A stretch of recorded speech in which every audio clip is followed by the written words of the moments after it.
Hello, I'm Tonya Harris, the Executive Director of the Rhode Island Coalition Against Domestic Violence.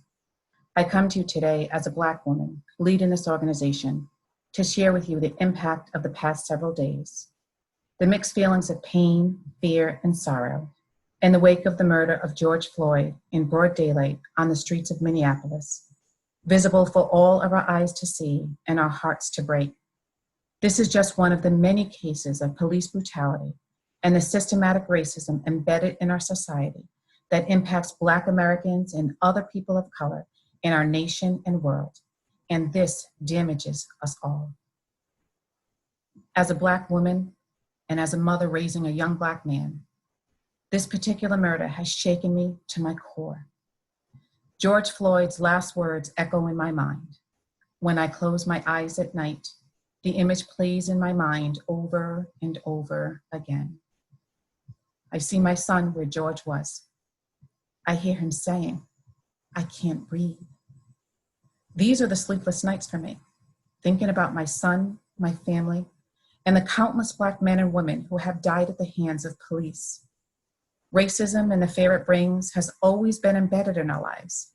We have lived with this. We have suffered through it. It permeates every aspect of our lives, and its legacy is painful and unjust. The world has to look different for me, for my son, for my family, and for your families. This is a defining moment in history, and we must ensure this is bigger than a moment. What happened to George Floyd is predictable and will happen again because the racist and oppressive systems in place in all of our institutions. We urgently must ask ourselves, is this the world we want?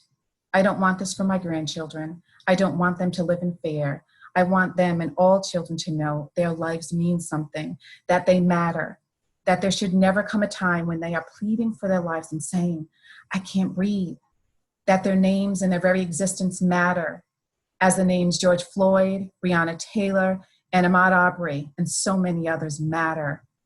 We must collectively create and demand system, policy, and cultural change. This will not happen on its own.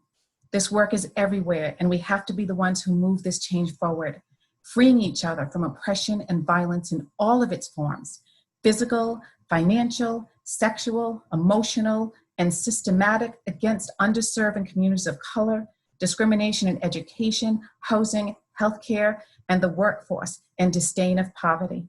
We must build a world together. I want to take a moment to speak directly to Black mothers, our Black community, and in particular, our young Black men and women. You are the definition of strength. You are the rock that will not break. And yes, your beautiful Black life matters. You show just how strong and powerful your voice is. You mobilized 10,000 strong to tell the world your life matters. You are the change. Continue to use your voice. Continue to peacefully protest. Continue to march on and vote. In the end, that arc will bend toward justice by you and because of you. Our community is one of resilience and hope. As Maya Angelou wrote, "You may shoot me with your words, you may cut me with your eyes, you may kill me with your hatefulness, but still like air I rise. I can't breathe, yet still I rise, I rise, I rise."